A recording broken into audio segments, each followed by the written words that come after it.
January 8th, 2019.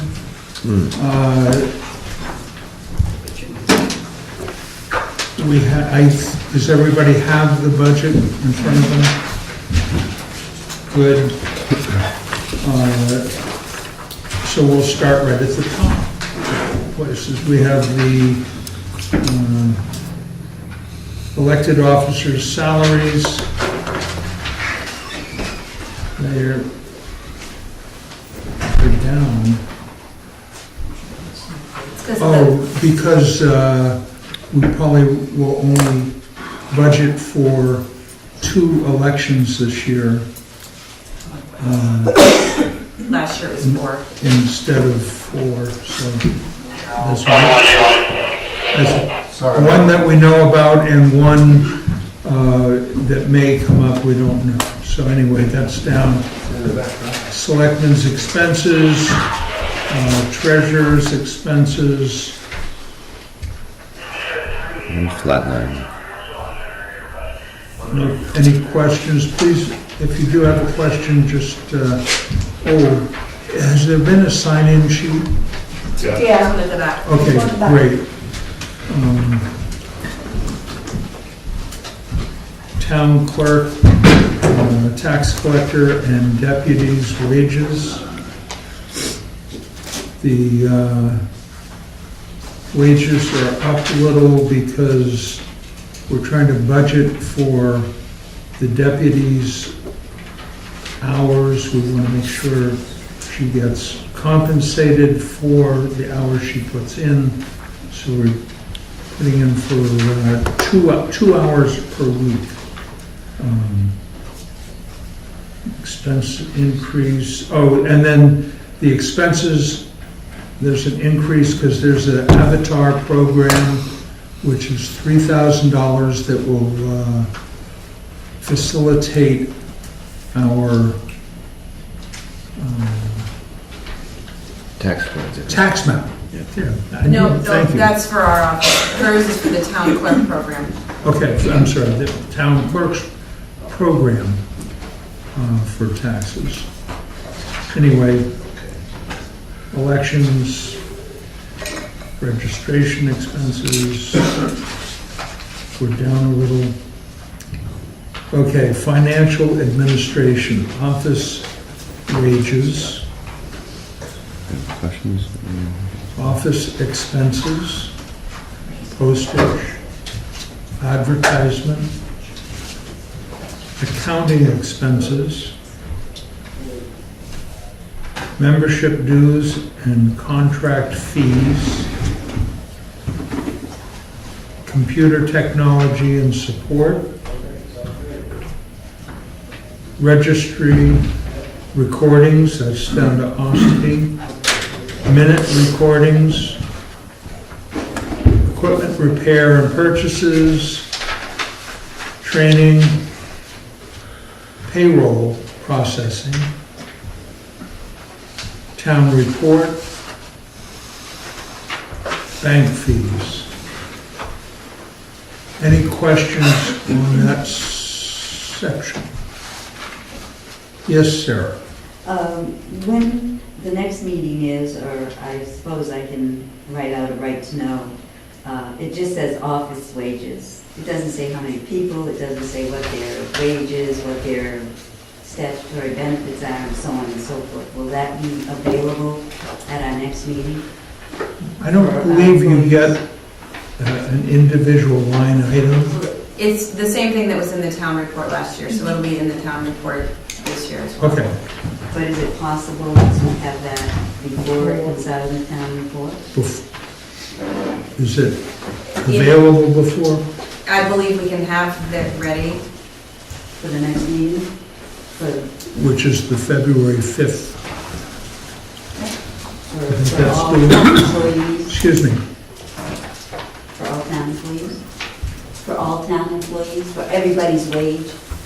Not just this one, but rather than me asking each time for each department? She's talking about the wage report that we had in the last Correct. year's annual town report. Right. That's what she's talking about having ready for next meeting. Okay, and that would be everybody's wage. Just Yep. like last year's. Okay, thank you, Yeah. that's all I ask.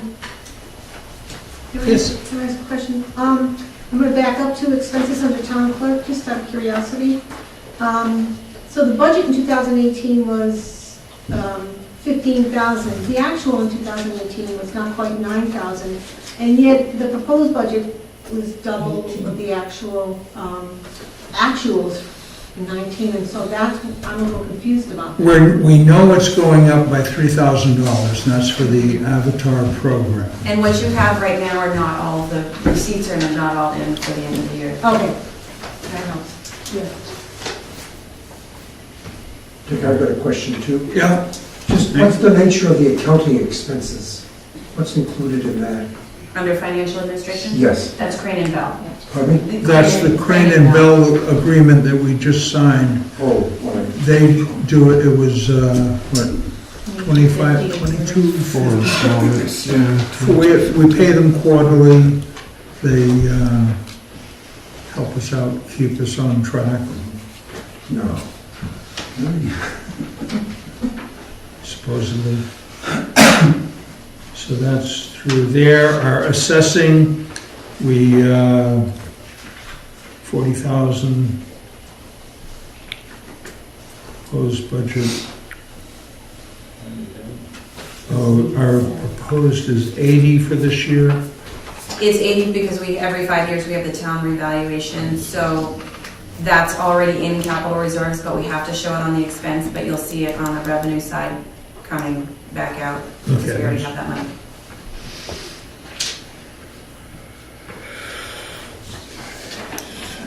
Legal expenses, Nope.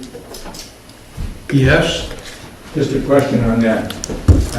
It appears we spent 7,000 and change last year. You're putting back in for 60. Is there some reason why we should anticipate a lot of legal business, or can we reduce that to 40? I don't see anything coming up. We do have legal situations that are in the pipeline. So I find it easier to raise the money now and have it. If you don't need it, great. It goes back into the general fund. It doesn't go away. It's applied to our taxes. But I think that it's good practice to have that money available. Do you know what you spent in 2017, 16, 15? Do you have a record of that? Not on me, but yeah. I'm just curious. Yeah, we could have that. I'm just curious if it, in other words, sometimes we put a budget in that we really need. I don't know. I'm just thinking, if you level out the 10 or 15,000 a year, we could reduce that. So we look at. So in 2017, it was 8,318 that was spent. Yeah. And you have 16? I don't, there's. I think it was- over there. The reports were over there. But I mean, that's something you could look at. Because if it's running under 20,000 a year, why budget 60? Just a. Okay, well, I have a check mark next to it to look at, and we'll certainly discuss it. Okay, personnel administration, you have health insurance, New Hampshire retirement, and FICA and Medicare.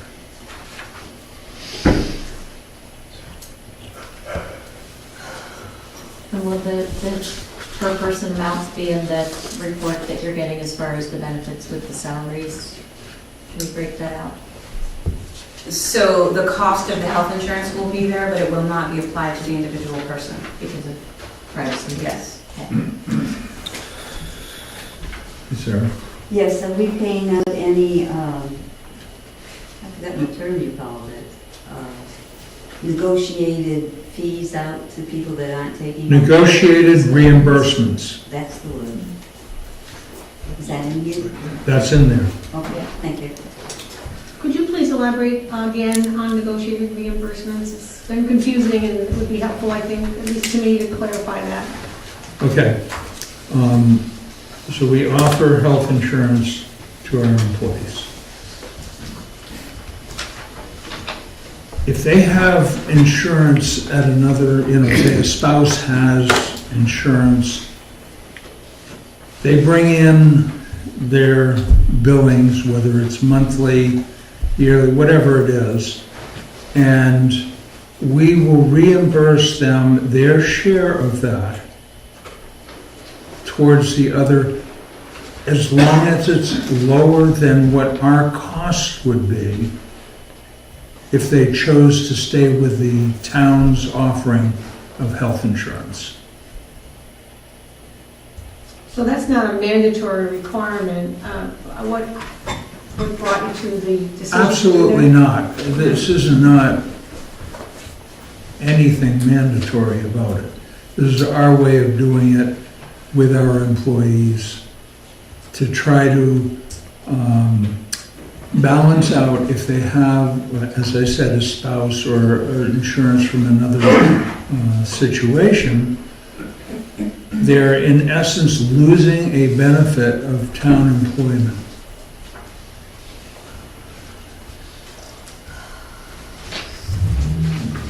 That doesn't,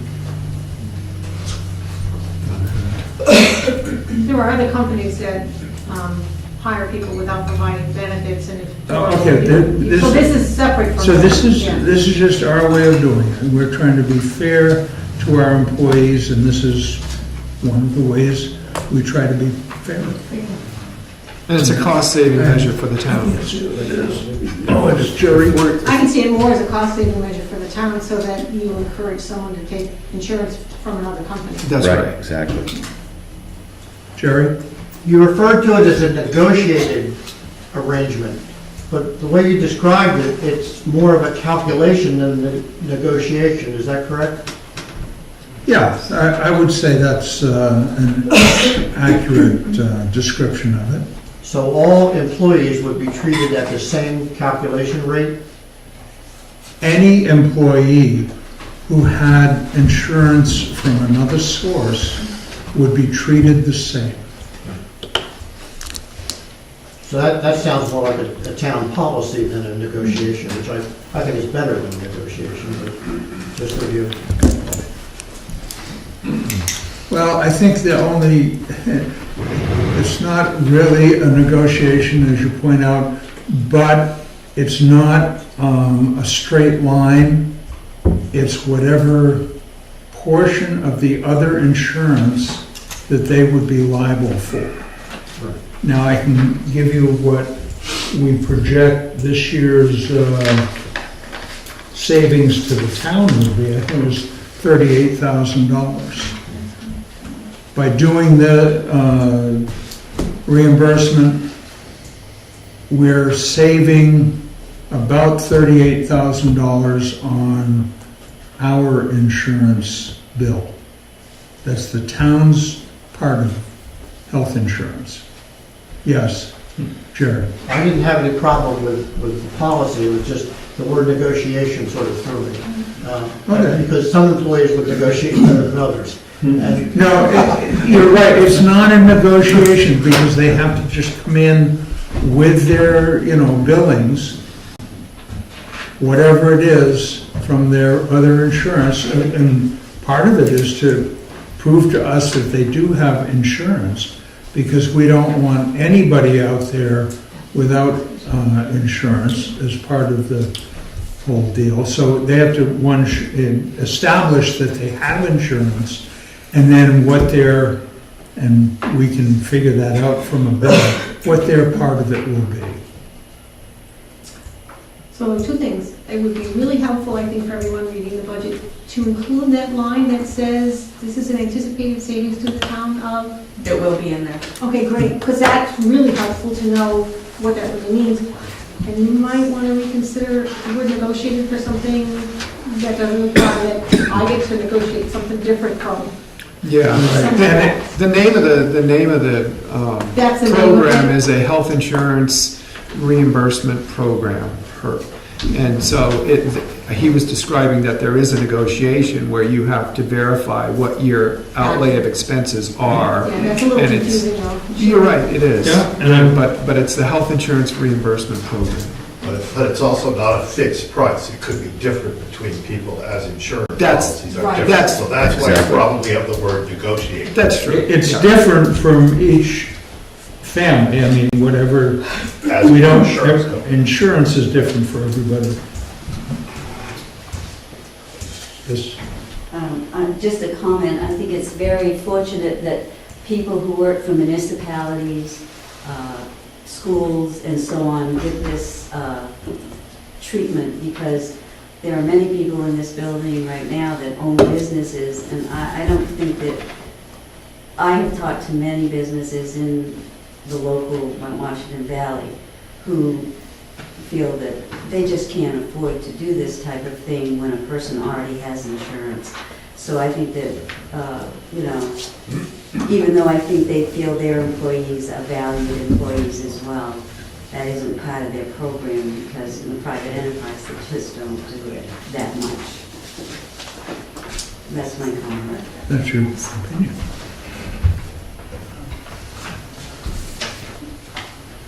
Okay, moving along. Planning and zoning boards, planning board is $3,500. Zoning, 1,000. General government, parks and buildings. All expenses, now that's reimbursed from the Historical Society.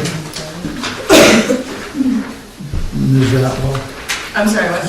on the town hall expenses, Yep, that's reimbursed yes, from the yes. Historical Yes, it is. Society. I'm sure I wouldn't do it good.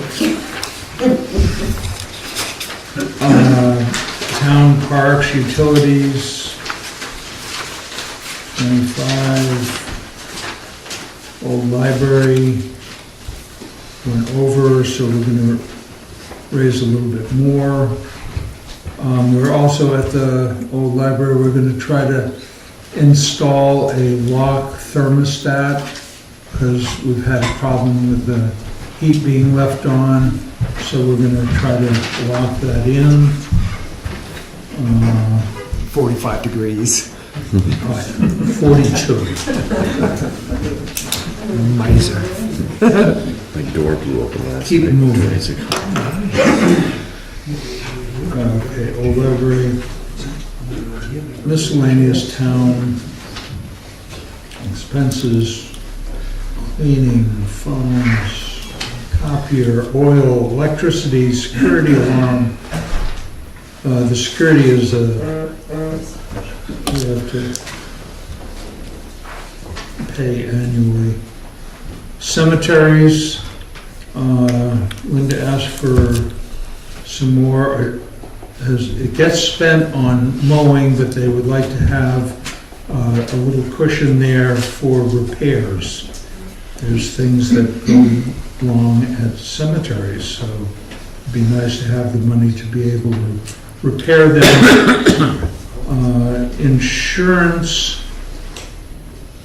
This is Primax, that's our workman's comp, property liability, unemployment has gone down a little.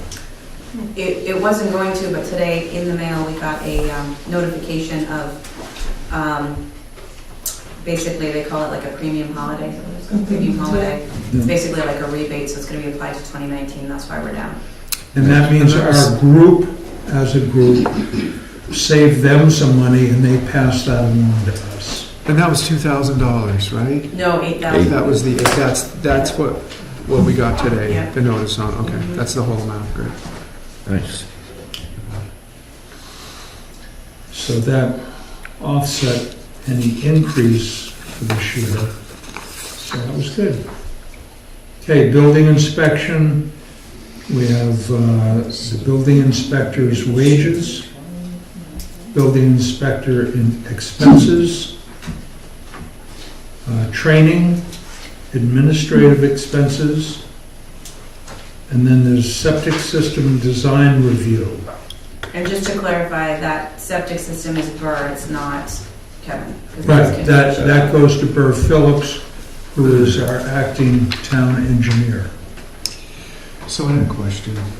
Maybe it would be helpful with Kevin in the room. So our 2018 actual was up over our budget of 1,500, and yet we've turned around and budgeted the same amount. Kevin, was that up just like a one-time deal, and you don't anticipate whatever those expenses were that went over budget to continue this year too? Yeah, I don't think I'll go. I think it was a printer and just Okay. memberships and I think training is a separate thing. I think we kind of move the numbers around. Kind of So I one-time, don't think we'll go. one-time deal? Okay. And just as an FYI, the revenue on the building permit fees is, this year it was $36,659. All right. Putting the hammer down. Good job. Doesn't sound good. No. Okay, the police department. Oh, I'm sorry, Bill, that's right, Bill Kelly. Yeah, just, it may not be appropriate time, but I meant to say this at the beginning, and it might help going further. And I've said it many of these, and I've spent several town meetings explaining it different ways. Just a reminder that the operating budget, we're voting on a bottom line, and we now have a very clear, as I explained last year, direction from Big Brother and Concord that anyone can make an amendment on the line item to increase or decrease the line item. However, at the very bottom line, we vote on the bottom line, and we will vote on the bottom line as amended up or down. But if you put money in for something specific to increase a line item or take money out to decrease a line item, all that is guidance. The selectmen by statute, and you can take this to the legislatures. I'm not gonna spend a lot of time at town meeting either. It's kind of like the will of the people, either you listen or you don't. And the selectmen, by statute, have the authority, as has happened in other towns, to not follow the voters' pleasure, if you will. Just to clear it up, I hope that'll help at town meeting reduce some of the questions.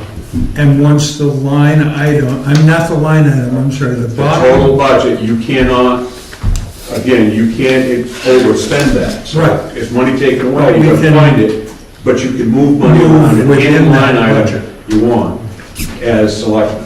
And people just, it's not us, it's not you, it's the way the statute is written. Yep. Thank you. Question there? Sarah? Yes, here it says 3% increase and hours increase. Would it be possible, along with the statutory benefits, like you said, that was in the book, you'd have the next meeting, that we could know how many hours people are working as well? I mean, I don't know if Kevin worked, 20 hours, and he's now working, more, 24 or Right, whatever. So could we 25 have the hours. hourly schedule of our workers?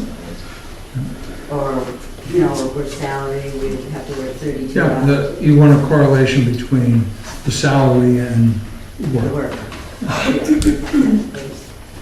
Makes sense. Jerry, you had a- I just wanted to ask Bill, you were describing a situation where the bottom line is amended up or down, but the selectmen have the right to move the money where they wish to, or where they feel appropriate. Can they do that without amending? In other words, if the budget passes as stated? Yeah, they have statutory authority to shuffle the line items to help cover an overage in this one or an under expense, as long as they can't, revenue administration will not allow them to spend over that bottom line vote amount. but we could take money from the police department. Put it in the fire department. or Put vice it versa, into- or transfer station It's into. only an example. You can, the people can do the amendments, and I don't, Right. as I said, other towns in And that's our a world, this suggestion. has happened. people override what the selectmen's recommendation is and change an amount, selectmen do not have to listen to that amendment. Right. I just want to clarify that, because more we get that word out prior to March. It's good to explain it time and again at all these meetings, and in time, it will sink in that is the procedure.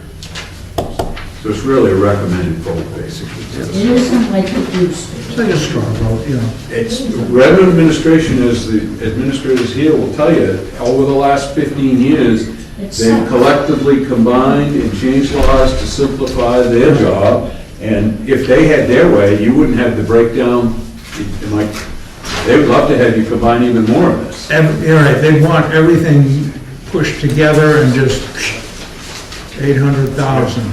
Yep. Boom. But this provides transparency to the town as to how the monies is going to be spent. Correct. We think the monies is going to be spent. And it may change over time or based on things that come up that you don't know about. You're still constrained to a bottom line. Right. And so this is transparency, you know, kind of the direction that we're going in. It may not end up that way, but that's the direction we're going in. That's why you see the actual next to the budget. Yeah, I think that makes sense. We have the same situation with the library. Is it this the venue where if you wanted to change around line items that you do it? No. As opposed to the town meeting? It doesn't matter. No, I Change know, the line items all you Well, want. you always, at the town meetings, you always say you can only do the bottom line. Isn't a budget workshop in theory the place where you can have discussions about line items? Discussion. Discussion. Yeah. Yeah, it's just like, Discussing the town meeting. all right, I put a check mark next to legal at 60,000, and we'll hash it out to see if we really need to, you know, put that in there. Maybe it should be 40,000, I don't know. Probably call Peter Malia up and say, you know, what do you think? Of course, that costs you by the minute. There's that 40 grand right there.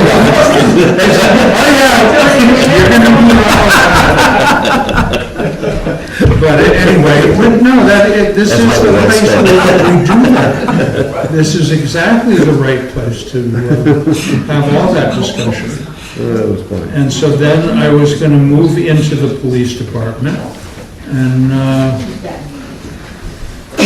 actually, I think I'd do well to turn it right over to Chief Purley, and he can defend his budget. I didn't say turn it over. Time counts for questions. Thank you, Mr. Chairman. Good evening, everyone.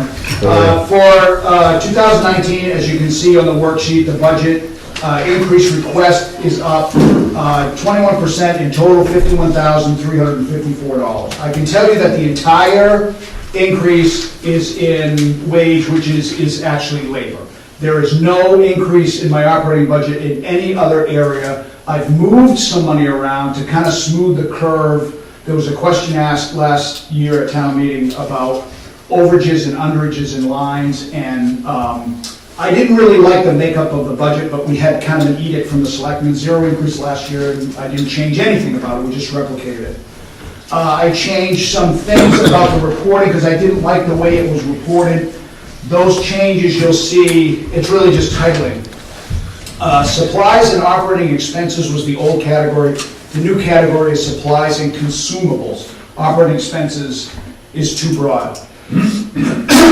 Special equipment was changed to equipment because all of our equipment is special. It's only used by the police, so I changed that. Miscellaneous, which is a horrifying entry in any balance sheet, was changed to medical equipment. And again, the numbers didn't change in that particular category. The medical equipment is because we've expanded our ability to provide rescue and first aid to people, but you need equipment to do that. Bandages and gloves and respirators and so on and so forth. I can tell you, if we were going to replace an AED, and we didn't have to this year, it can be up to $4,000. So $500 for that kind of equipment is pretty cheap. So let's get to the elephant in the room, and that's the increase. Of the 51,354, the increase component is 3% increase, which is small potatoes comparatively to the 51,000.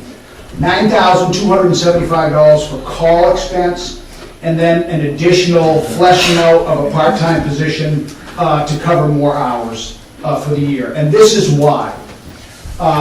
If you remember back in 2016, I was asked what my plan was for coverage and what I needed to do it. So, looking at 2016, in 2016, the town voted and approved to fund 3 full-time officers and 2 part-time officers, both at 20 hours a week. That's pretty simple math, that's 4 full-time officers. I budgeted for 3 full-time officers, and then we had a slate of part-time officers. One was Tommy Trask, who was going to work 24 hours a week. And then we had 2 part-timers, Mike Chapman and Gary Sherry.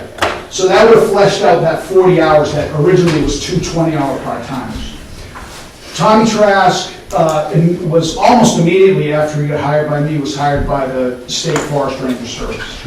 And he's been working there ever since and doing a great job. But that took 24 hours of labor away from me. So we kind of, cut and paste and did what we could to cover. And we also relied very heavily on coverage and off hours between the Sheriff's Department and New Hampshire State Police. So that's how we kind of got through 2017. And still maintained pretty close to, but not as much coverage as I wanted, because my ultimate goal is to have 16 hours of coverage a day, 7 days a week.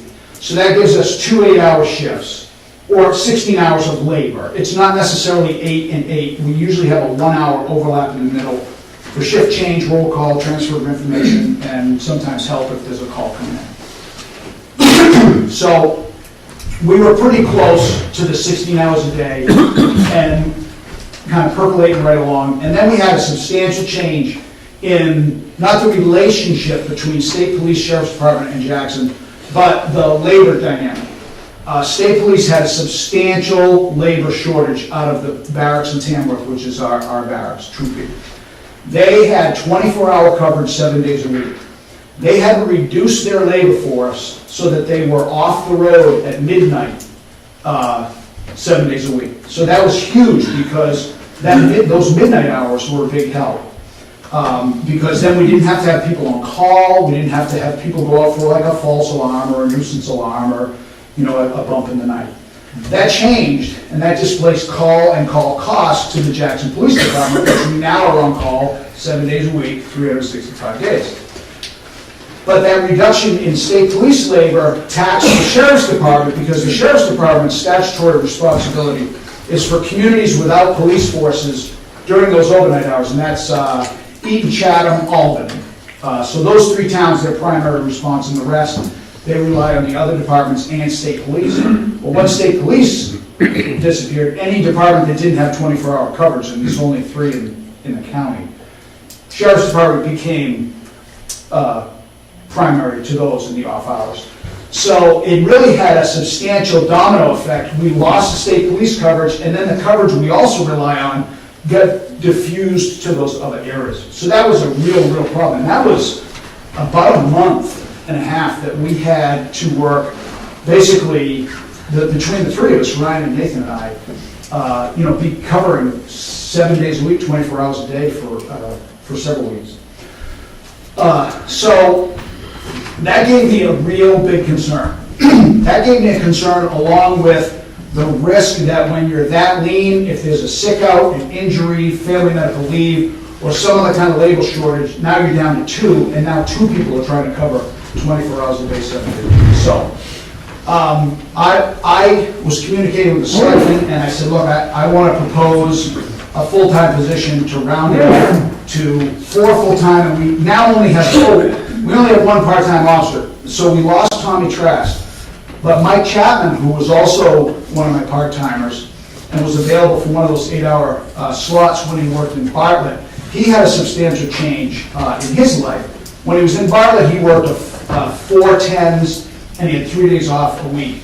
So out of the 3, he could work for me one day, still had 2 days off.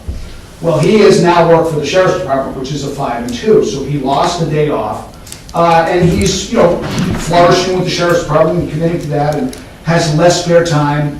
He had his house moved that would, consumed a lot of his efforts. So he resigned from the Jackson Police Department with regret from the selectmen, and now he works solely for the sheriff's department. So that puts me down to one part-time in Gary Sherry. He works Thursday evenings. That's his shift, that block. That works for his schedule. So we had a shift gap on Friday, Saturday, Sunday, and Monday night. On Mondays, we kind of spread the coverage, but we have coverage 7 days a week, but we didn't have 16 hours a day. And those became, more taxing, more concerning. I don't like not having a car in town during that from, 6 in the morning till 11 at night. That's when 98% of all our calls for service occur. The overnight hours is 1.3%. But it's bothersome for me. It slows down response time because somebody may be coming from Wakefield. You don't necessarily know who's going to show up. It has cost overages with the fire department because they have to stay at an accident longer. It causes a lengthened time for medical response because the ambulance has to come from Bartlett. So there's a lot of negatives to it. And also doesn't allow us to continue to expand the services we provide and the way we provide it. So in November, I suggested to the selectmen that I'm going to put in this full-time position. So I calculated the money. If I was going to hire somebody off the street, no certification, and they got a family plan, there's a curve. There's a curve depending on the insurance they get.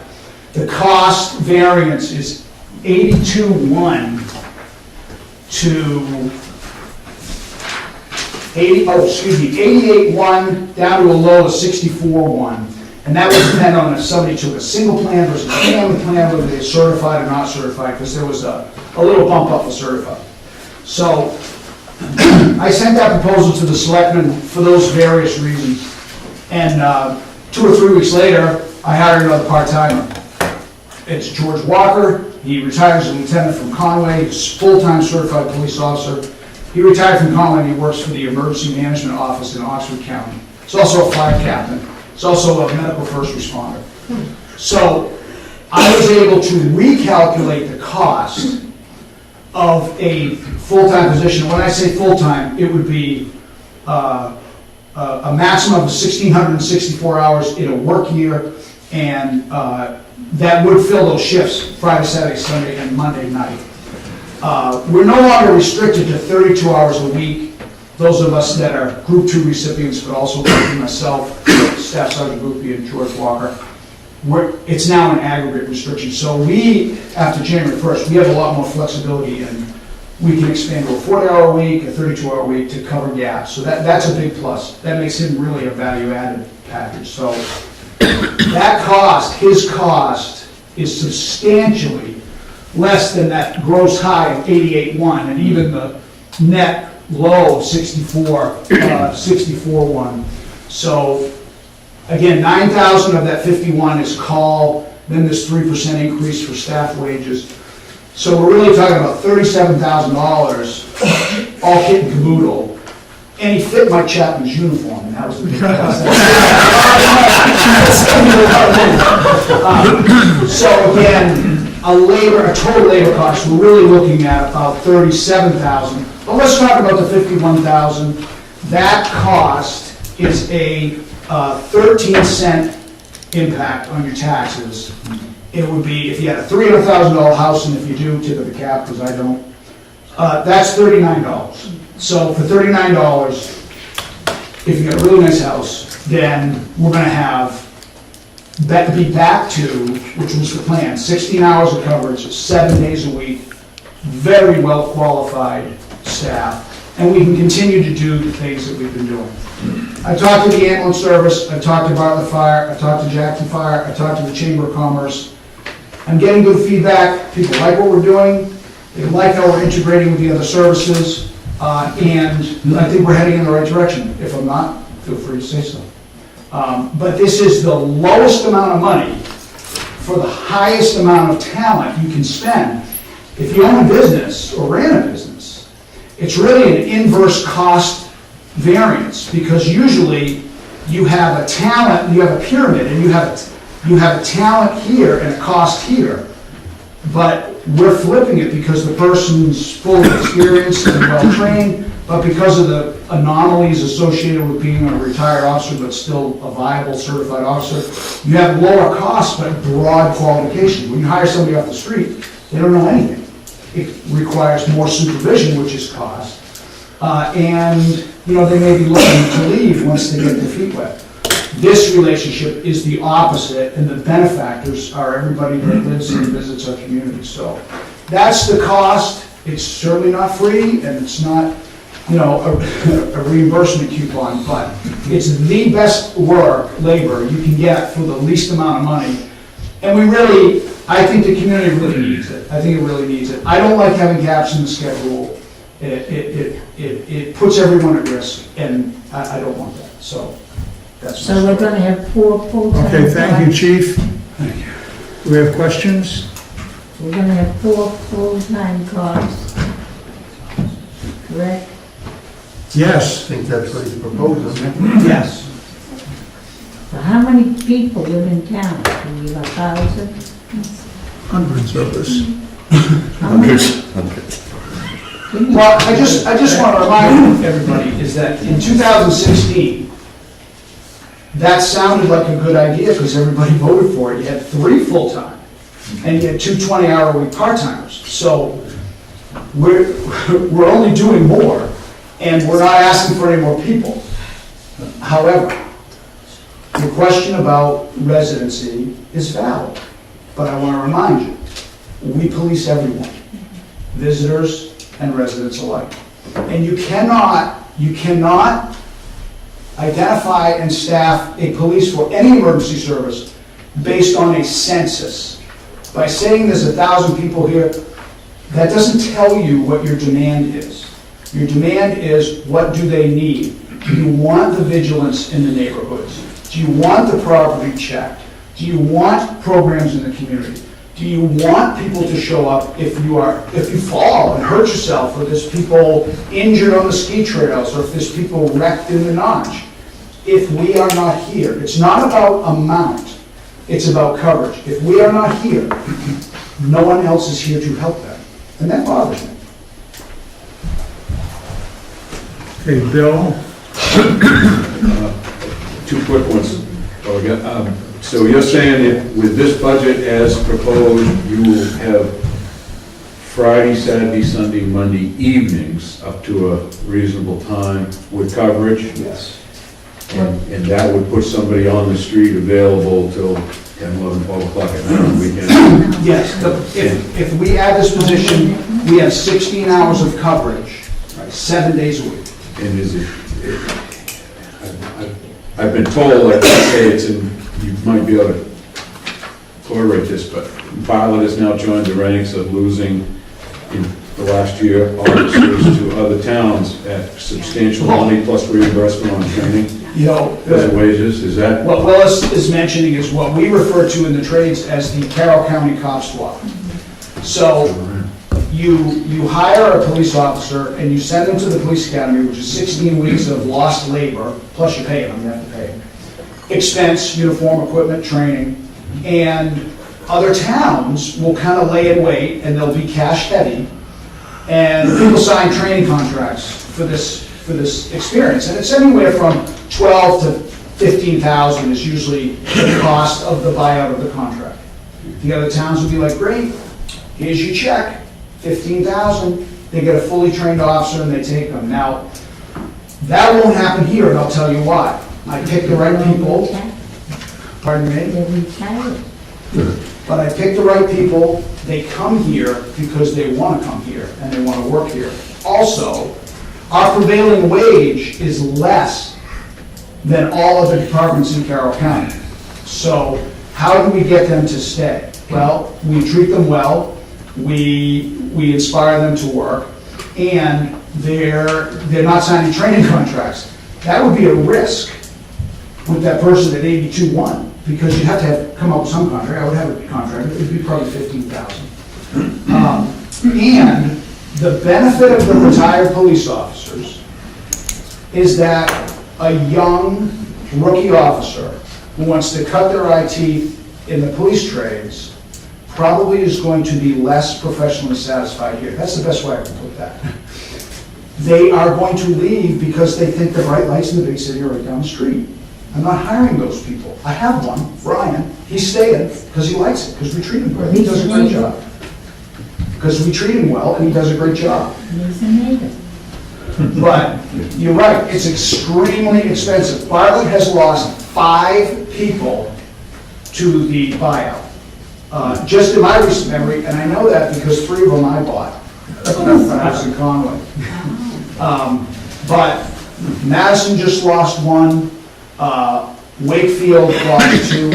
Everybody is lean, everybody's lean. And that's another thing too, is our benefit in hiring a certified officer is a benefit that we can acquire, that everybody else can acquire. So if you're asleep at the switch and say, maybe next year, that opportunity may not be next year. And after January 1st, retired officers can only work 26 hours a week. You'd have to hire 2. So you have all that additional expense. Because I brought on part-time help before January 1st, that officer's eligible for 1,664 hours for the rest of their career. So we get maximum labor, minimum expense. If that is a recipe for success, I think we came up with it, because we've done it 3 times now.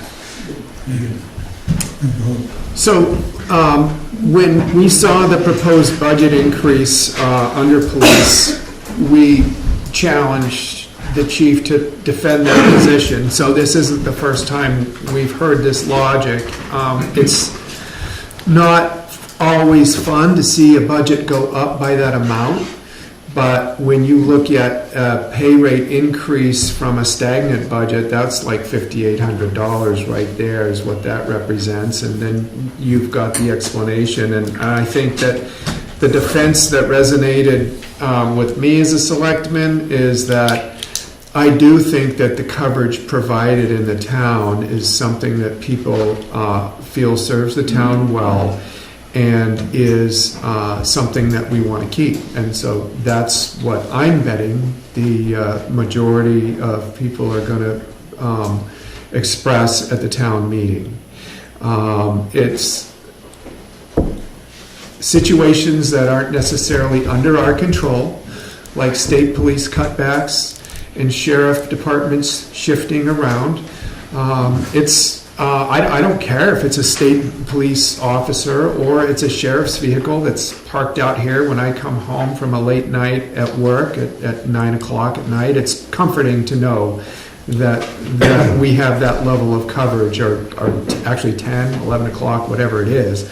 So we're going to see that less and less. And it's something that I think benefits the town, and so I was persuaded to sign off on that. I think he runs a lean department, but I do want to see the same level of coverage. I just don't want to see us cut back the amount of protection and service that our law enforcement provides this community because state budget cuts and county budget cuts. If last year, 2018, police department budgeted 236, spent 190,000 on actual wages, I assume that was with the 2 part-timers and 3 full-time policemen? Is that for them to assume? So now we're heading into 2019 proposed budget. It's 55,000, just nickel and dime difference. It's approximately 55,000 difference. Does that then assume that the 2 part-time people are still going to be working with the 4 full-time people? And there's one other, there's one other thing historically, history is still a little significant. Dick remembers, in 2004, we had 1 policeman. We didn't go to hell in a handbasket, there were no murders, no drive-bys, and we had a tough time, but then we got a second policeman. Something happened the first one. So we had 2 policemen. Then at some point around 2007 or 6 or 7 or 8, the chief came and said, gee, spending too much time in court, I don't have coverage when I'm gone, blah, blah, blah, blah. We went to 3. We had a couple of part-timers, they weren't 2,000 hours a year. I'm just wondering, I don't know, I've never seen in the paper about anything bad happening in town. I've got a burglar alarm on my house. The only time it's gone off in 20 years is when I overcook spaghetti sauce. Okay? So I don't know if there's rampant trouble in town where we need that kind of coverage. I'm not against police presence. I just don't see it. But maybe you're gonna have 4 full-timers, 2 2,000 hours part-timers, which is 5 people. If what I'm seeing is true. I can't talk about 2004, I wasn't here. I understand you. However, I can tell you that one of the things I did in the 2019 budget was I withdrew, we had a slot for 2 part-timers. I took $9,000 or $7,000. I took $7,000 out of the budget because if we have that full-time position, we won't need 2 part-timers. We actually had 3 part-timers. So I did withdraw that position. As far as, whether you need police, like I said, and you like to talk about history. History is important. In 2016, the town overwhelmingly supported the concept of 3 full-time officers and 2 20-hour-a-week part-timers. That is the exact same staffing that I'm asking for in 2019. The reason for changes in personnel are changes in demand, and those changes can be societal, cultural, geographic, logistic, programming. People call, and we need to be here to go. If we are not here, we can't help them. So that's the reason. One quick sentence. The town of Albany has no police. They have 800 residents, the same approximate size as the town of Jackson, and yet they have the county police, okay? And I'm not saying we should go to that. How many policemen are there currently working for the Bartlett Police Department, which has 5 times as many residents as we do, on a weekend probably has 10 times as many residents? How many do they have? I believe they have 6 full-time. They have 6 full-timers for a town that's 3, 4, 5, maybe even 7 times bigger than us on weekends. And I know you need police. Well, is that a question about the qualification of their coverage, or is that what does that mean? I'm saying Are they adequately staffed? Are they keeping up with what they're doing? I mean, I don't know what that means. If they have 6, is that too many? Is that too little? I don't know what your analysis is asking. When you're staffing here, if that followed the continuum of that, if you thought they were adequately staffed now, then you'd only need 2. Of course, that's not true. But if they're adequately staffed, which I don't know. I know the lady who's one of the police did a good job. I don't know. I'm assuming they're adequately staffed, but, I think you can't add assumptions to that. However, my staffing request is based on 16 hours a day coverage. That the coverage is what's driving the request, not necessarily units of work. We're not a factory. We don't make cans and widgets. So I can tell you I need 2 more operators on the machine because our production's gone up 8%. It's about coverage, and we don't have the coverage now, which means we will not be here when you need us, when the fire department needs us, when the school needs us, when anybody, when a visitor needs us. That's what the request is about. So what are your hours? Okay, yes, ma'am. I have one comment, and I'm going to get off that line item to ask about the equipment costs, but I just did want to say that my dog is extremely happy. I think it goes under consumables, but Nate feeds her a biscuit every morning. She wags her tail and just laughs at, it's the happiest thing whenever she sees a black pig. But besides that, on the equipment line for this past year, what was the $19,000 due to? Well, we saved some money in fuel. Because of a fuel management program that we underwent, and then we changed firearms at the request of the firearms instructor, which is Staff Sergeant Boothby, based on some ballistic performance that was associated and some wear and tear with the guns that we had. We expanded some equipment. I don't really like to talk about weaponry with the police department for a couple of reasons. Just But I just say weaponry equipment, and- we expanded some equipment so that all officers, should they be called in to work at the same time, are equally staffed, particularly if there is an emergency, like at the school or other areas of large scale, gathering, substantial event, if you know what I mean. That's sufficient for me. And some uniforms, these things are very expensive, Yeah. so some uniform expenses. And then you're anticipating an increase from what you had budgeted last year, 5,000 up to 7,500. No, that was just a movement. That was a movement of money, not a line increase. So again, shuffling and that's Yeah. fine. Okay, thank you. That answered my question. Yes, ma'am. So, by the way, thank you for all you do, because it's really appreciated. On the 16 hours of coverage, what happens in the other 8 hours? I mean, we talked about the state police and the sheriff's department as kind of going by the wayside, Yes. so what happens there? Well, currently, the state police will work till 2 in the morning.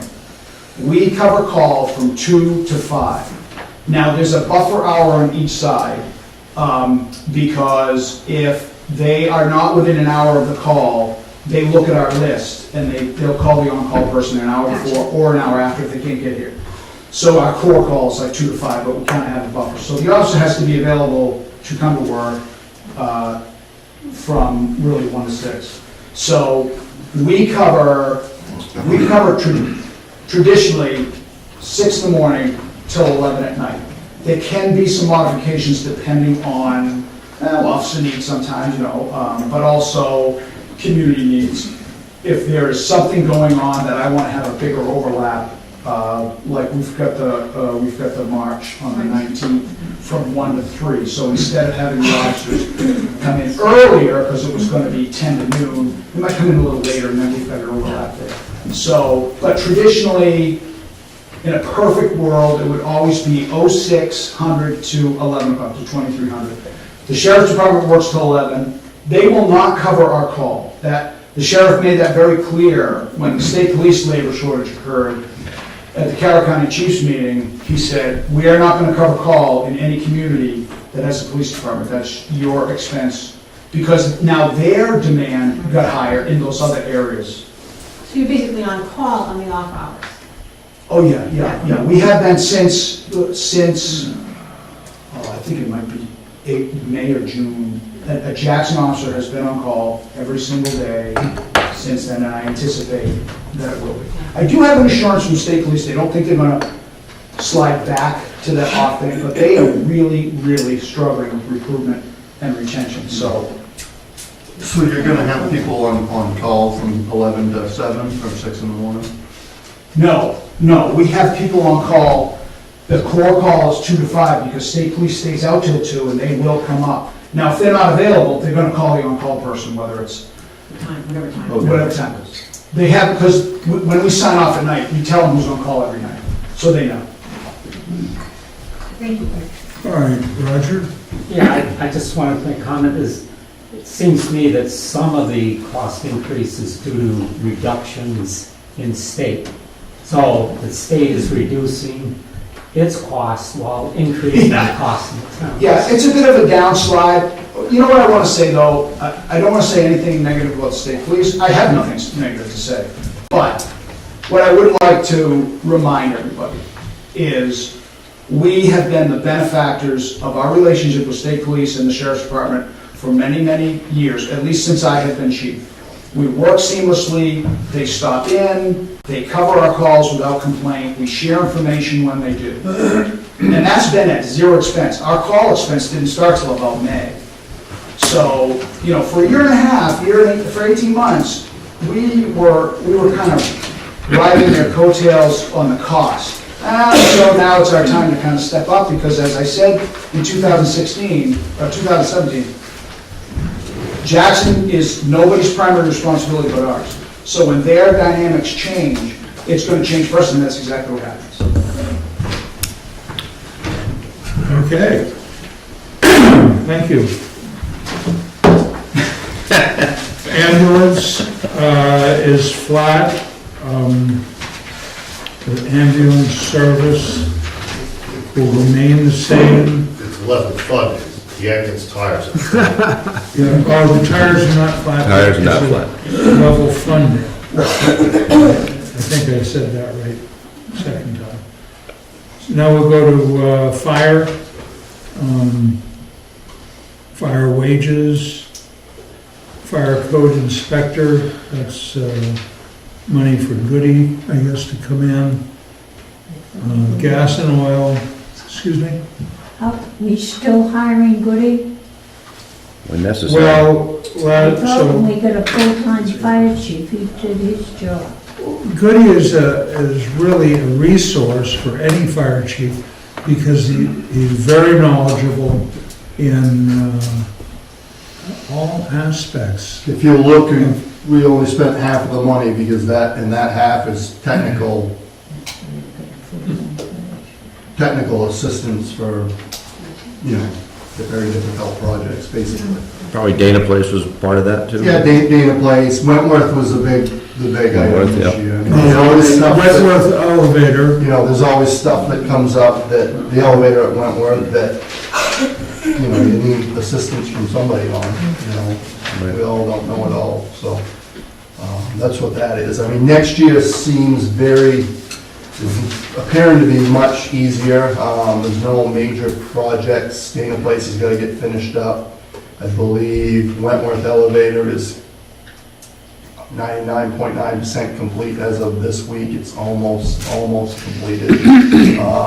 So I don't expect any major, so that number should be fairly low, but we still use them once in a while, weekly, monthly, once in a while, a few hours here or there. okay, and then gas, oil, operating expenses, special equipment, Operating expenses is just up a little bit, cost of living stuff. testing equipment, Testing is definitely up a little bit due to same thing, cost of living, the inspections on, ladders, the inspections on air packs, the testing, not inspections, testing on all that type of stuff has increased. okay, utilities, propane, that's gas and heat, and electricity, training, parts and repairs, building maintenance, there's a bump there. Yeah, building maintenance is the only item. Our building, as everybody well knows, is, I don't know, 50, 60, 70 years old, however old it is. About every day, every month we go in there, there's something broken, something wrong. So we've just been, every year we go over budget on that. So we're asking to increase a little money to put into the building. But one thing I want to bring up really quick, without getting into talking about this solar stuff and all the buildings, I hope everybody really takes a serious look at a few of our buildings where people are lacking space, or old buildings, before we, invest in hundreds of thousands of dollars into a solar array when we have other capital expenses like buildings that definitely need some work. So that's what that increase is for, is just basic building stuff. Nothing planned, no, nothing special? Yep, I can, let me find it here.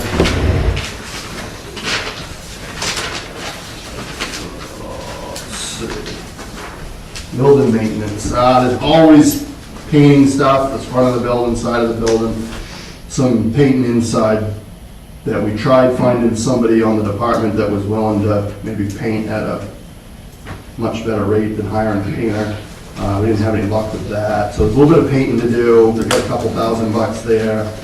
Electrical upgrades have been continuing and ongoing. There's a lot of old electrical in that building. I got 2 to 6, depending on how much we choose to do this year.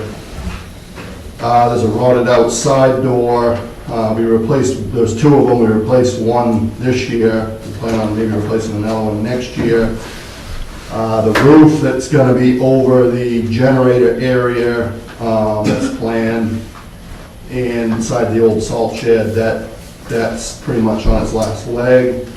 The windows upstairs by the bathroom that have been in there since day one, since the upstairs was added on, the wind blows right through them. They're really cheap windows, so we want at some point upgrade them. That's not gonna be the easiest task because the way the power lines go to the building and the neighbors, the way that's all designed over there.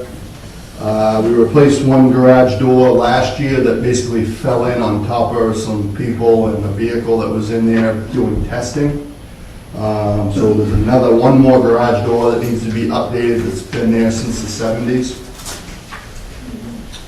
That doesn't necessarily have to be done this year, but it's on the list. Right. I had an air compressor here, but we fixed the problem with that, so that's out. There's some siding, rotted out siding on the back side of the building that people don't see. So that's $25,000 worth of work over some time. That's not all in 1 year.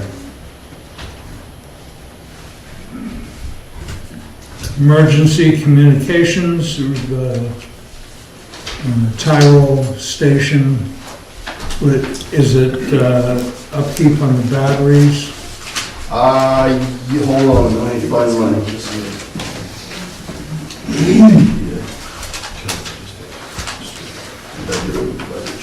Oh, there it is.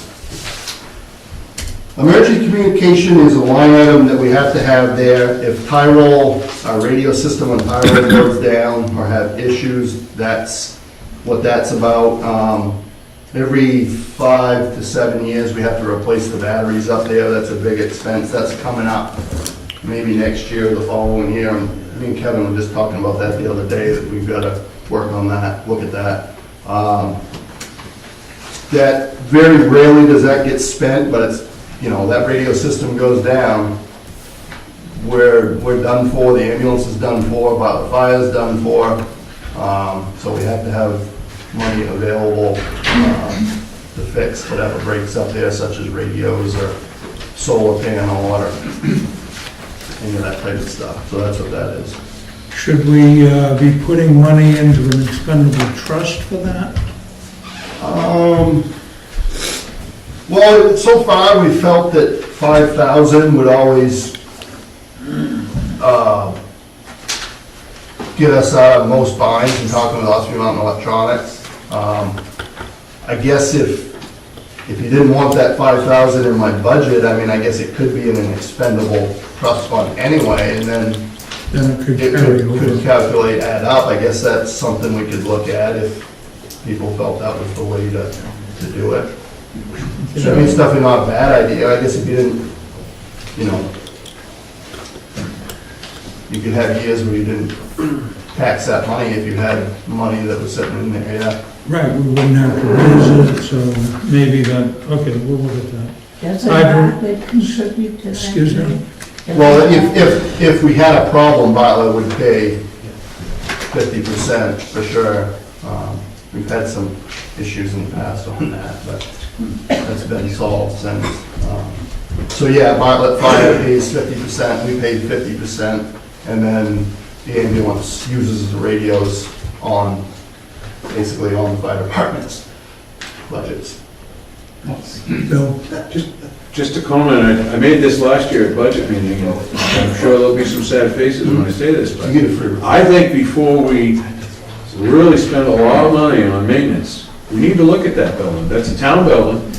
It's a shoehorn getting vehicles in there, and the new vehicles, because of the DOT requirements, take up more space in the room. There's a lot of compromise that's probably gonna happen on the next replacement vehicle. And there's a lot of things wrong with it. We should be thinking about long-term, and we've had multi-planning, for townwide plans and a lot of it. We've done nothing there. And I said it last year, I hate committees, but a 2 or 3 person should look at this thing and say, we can't keep Band-Aiding a building that right now is, we're barely at code compliance and probably are not. And we spend, you walk in there on a cold day, and we've improved things, but it I just feel that the bang for our buck should be investigated for the long-term future now and start planning. And that thing should have, there should be some either very large improvements or replace, rebuild, whatever. And I feel adamant that we're fooling ourselves as a town if we're not at least looking at that. Well, I'll respond to say that his budget line item went up $4,000, and people wanted to know why. The next thing I heard was siding, garage door, upgrade windows, roof generator, paint, electrical, outside door replacement, rot replacement, siding replacement in the back that nobody sees. And I'm like, well, that's way over $4,000. So you're not even really touching the stated need. So, you know, that does make some logical sense to me, to really get wrapped around that building as far as what do we need to serve the long-term needs of fire and safety in our town, and might be a good idea to put a group together to give us some reports and recommendations on what they feel is in the best interest of this town moving forward. I mean, that's like a decade of $4,000 a year, what you rolled off there. And at that point, you've got a whole new to-do list, punch list. 5-year-old bill. Yep. That's been added to. So, yeah. That's why I mentioned about, you know, when we look at this solar array, I don't know what kind of, if this is a $100,000 or $500,000 before I can have a vote on solar array here, these buildings need to get looked at. Yeah. Well, there are two separate issues, there's no question about it, but if you're here on the 15th, you'll see it's not really going to cost us anything. It'll cost us a little bit less in power for 15 years, and then we'll own it out. Not an investment for us, but the point is, that I hear is that the fire station needs need to be a higher priority than they are right now. Action item for you. Action Meeting together. Okay, emergency management. We have our emergency manager here. He's asked for $66 more next year. I think we can do that. Oh, that's right. There's something coming due.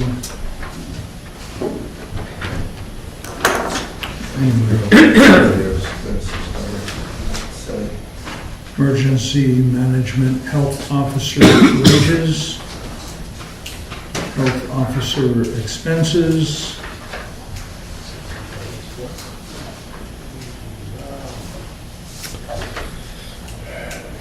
highway administration, highway wages. Cost of living increase. Highway, sand, gravel, salt, culverts, road maintenance, signs and flags. It's all the same. Highway block grant would be higher. We don't have, we just match what the state's gonna give us.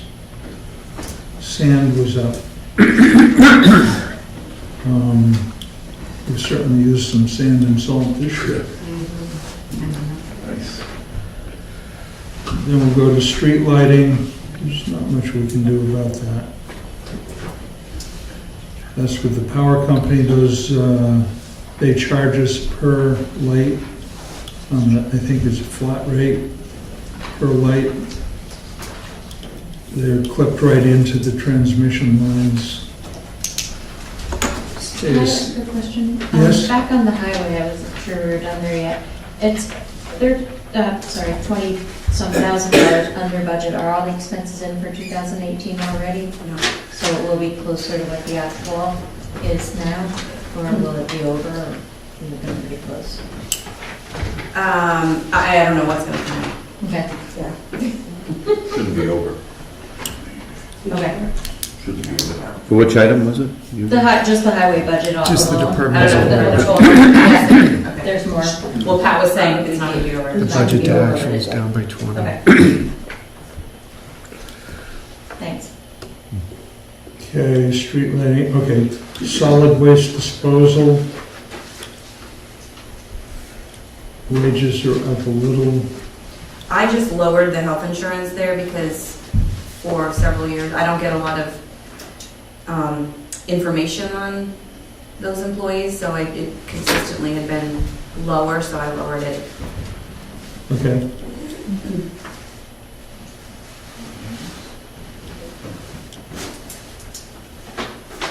The question that someone's... Oh, I'm sorry, Jerry? All the employees at the transfer station work for the town of Bartlett, is that correct? Yes, None work for the town of Jackson? correct. And so by the wages and the health insurance are bills from Bartlett to us? Yeah, we get billed quarterly.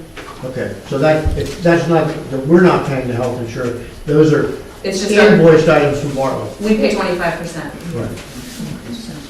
and the fourth quarter is not in here yet. Right. Okay, animal One other control. question on transfer station. Oh, Jerry?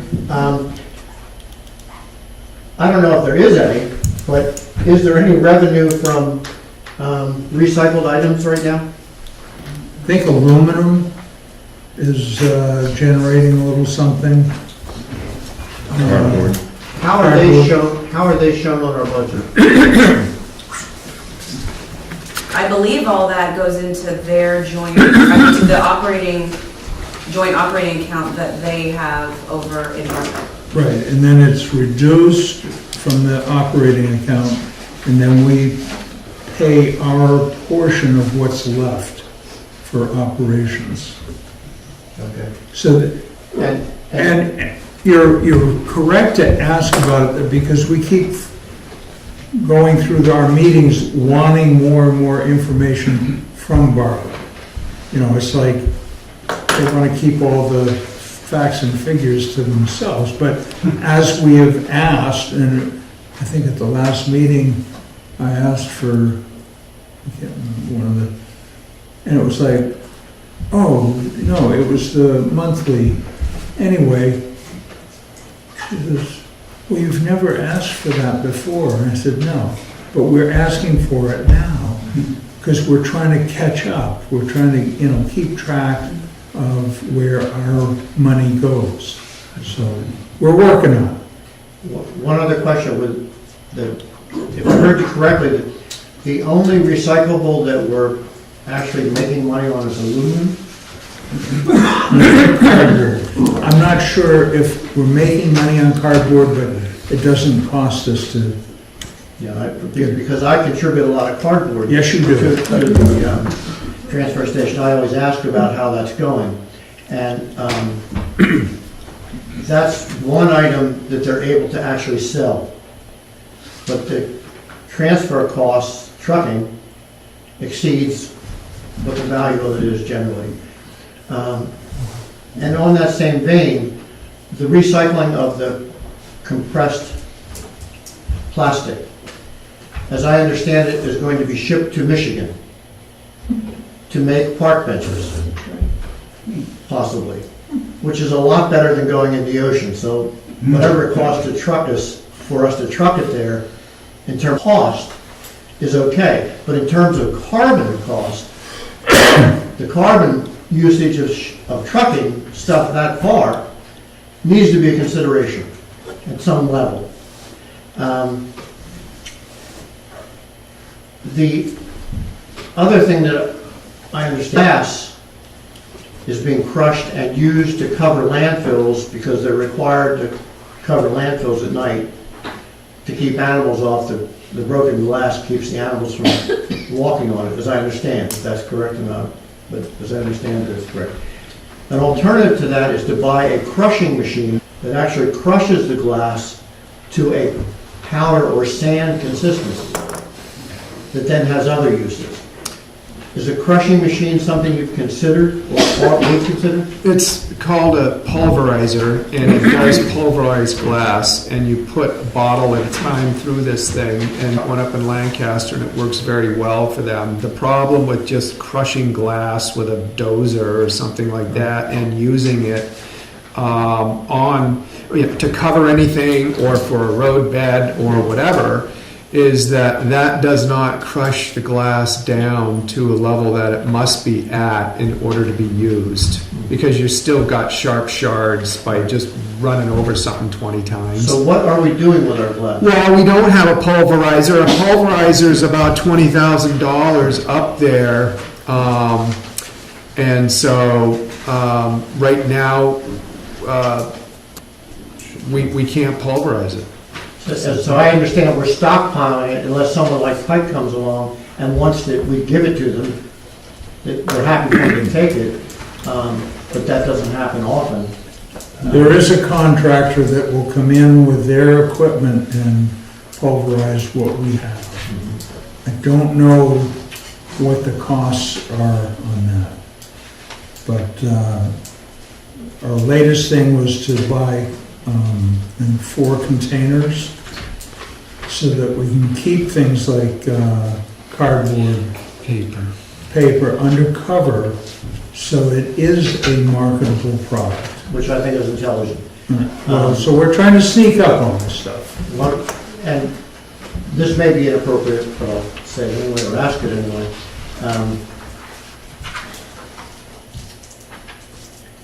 No, we'll wait till whenever you're having that meeting. Okay, yeah. Leave us in suspense. No, I mean, Had me on the edge of my seat. it just had to do with, it had to do with anecdotally, I understand that about 75% between the town of Bartlett and the town of Jackson are recycling, where the new bins are quite nice. And they report to me that it's about 75% usage between the two towns, with Jackson being higher than 75% and Bartlett being below 75%, but it averages out to be 75%.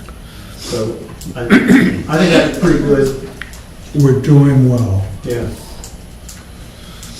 We're going to find a market for it. Right.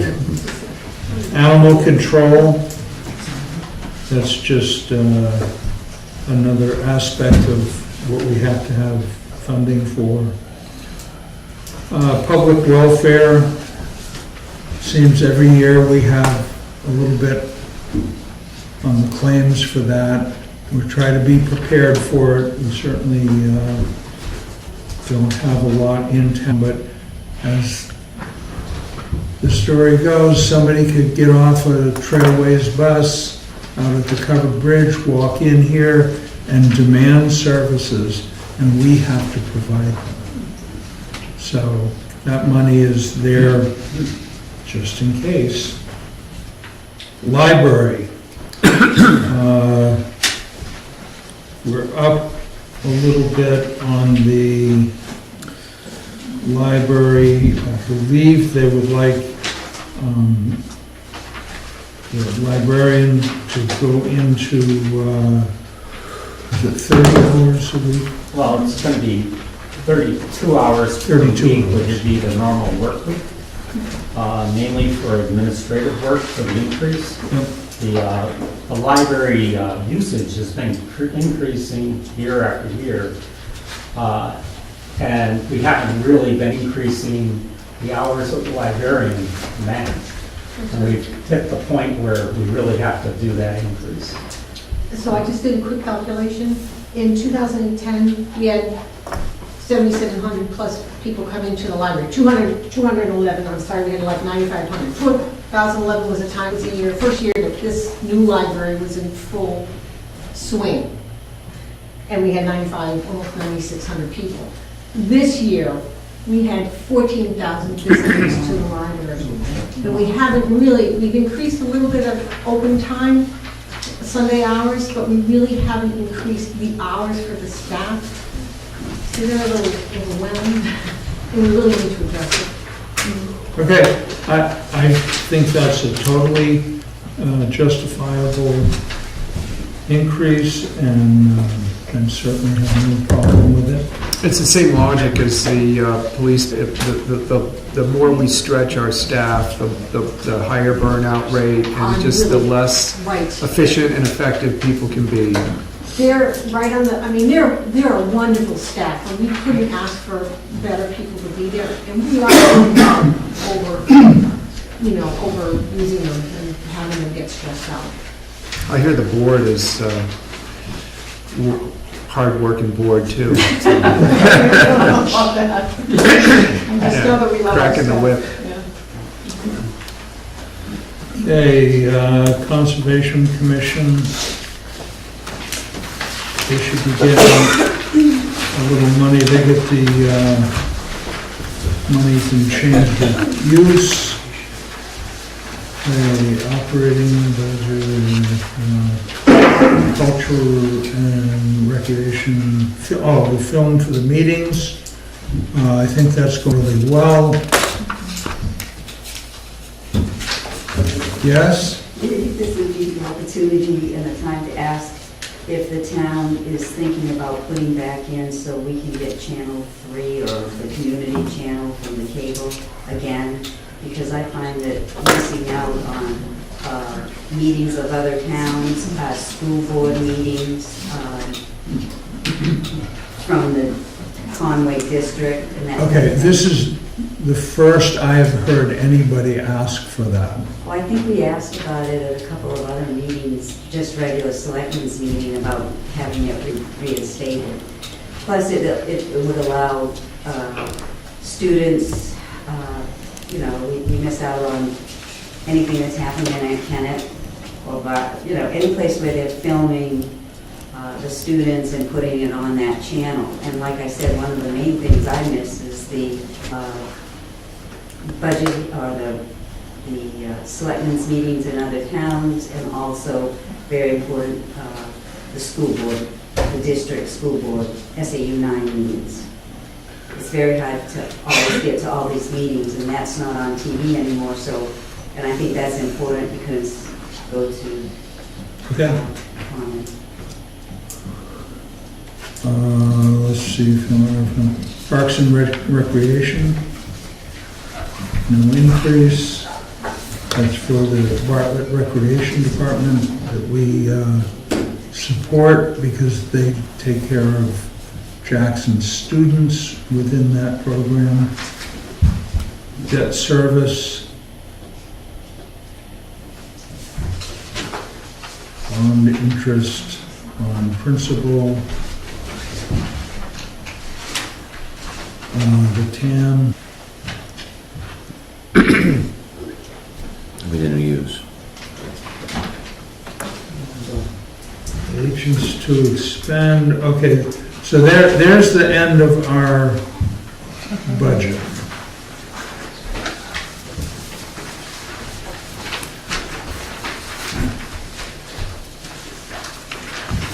And now we have,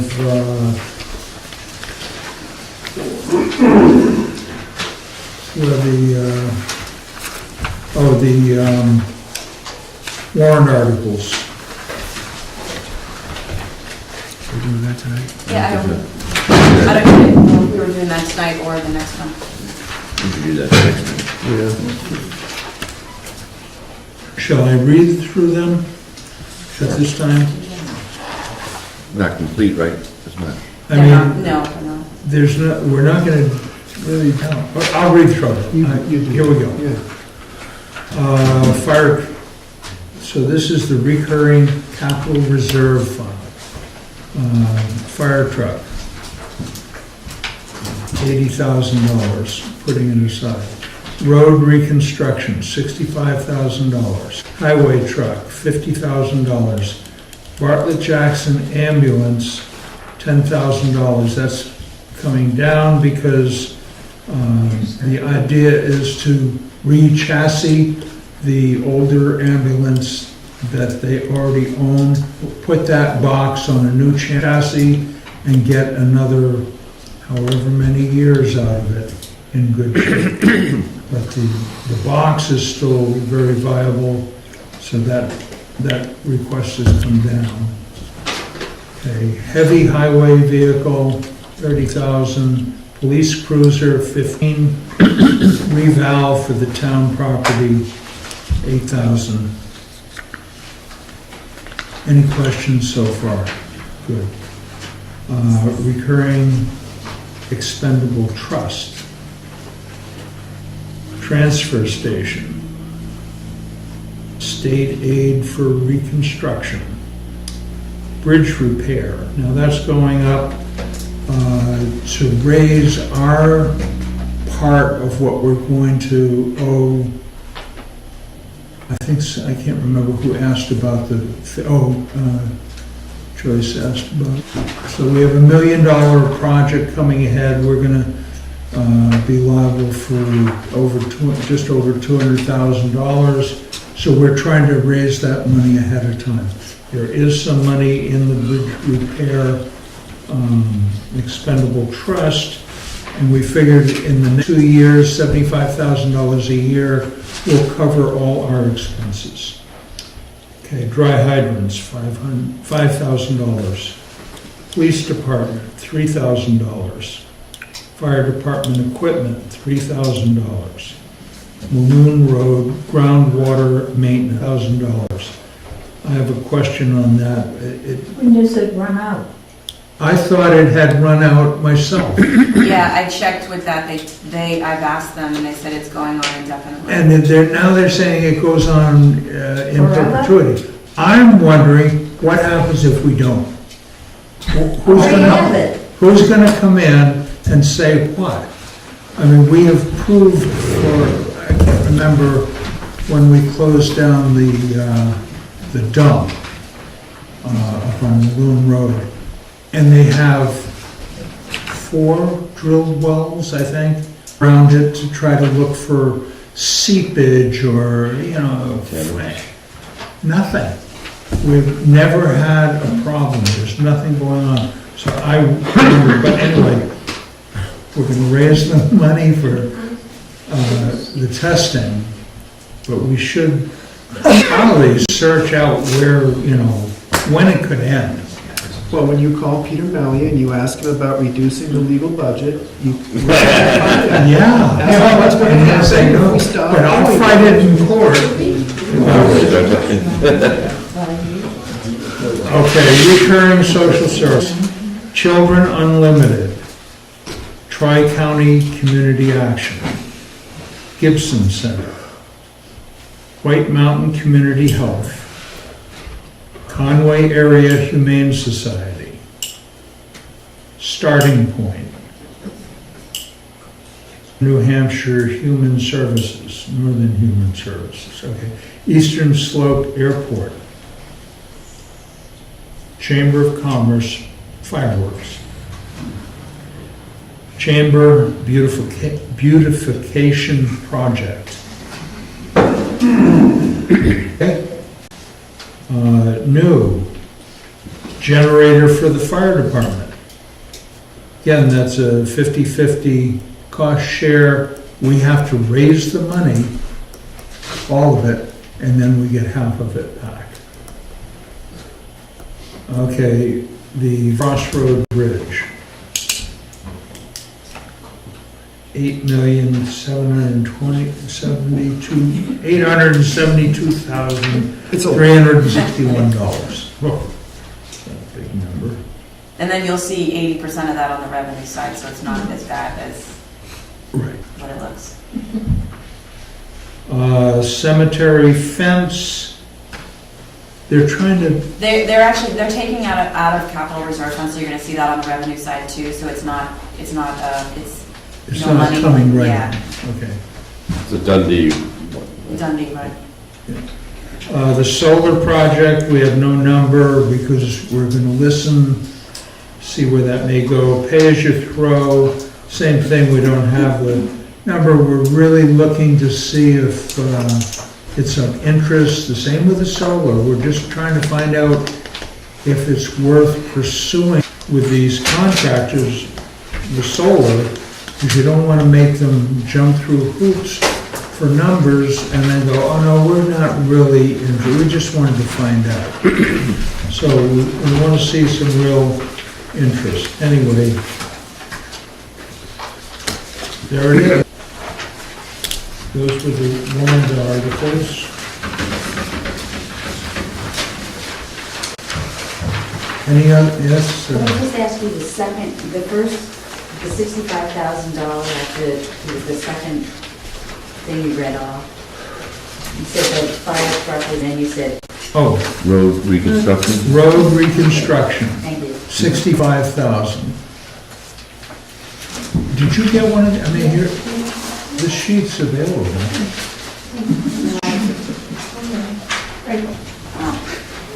Here, Okay. Have them, because I I wanted. didn't flip it. Don't flip that page. Okay. That's okay. Good. No worries. It's appropriate No for worries. you to have that. Yes, sir. So the big nut is the bridge, and that is next year, never be done with it, right? No. It's scheduled 20, but there could be some, we're gonna be budgeting for it this year, we won't be budgeting for it again next year. That's what I'm talking about. Yeah. The nut Yeah, is yeah, getting paid for yes, this yes, year, yes. even though it ended, so.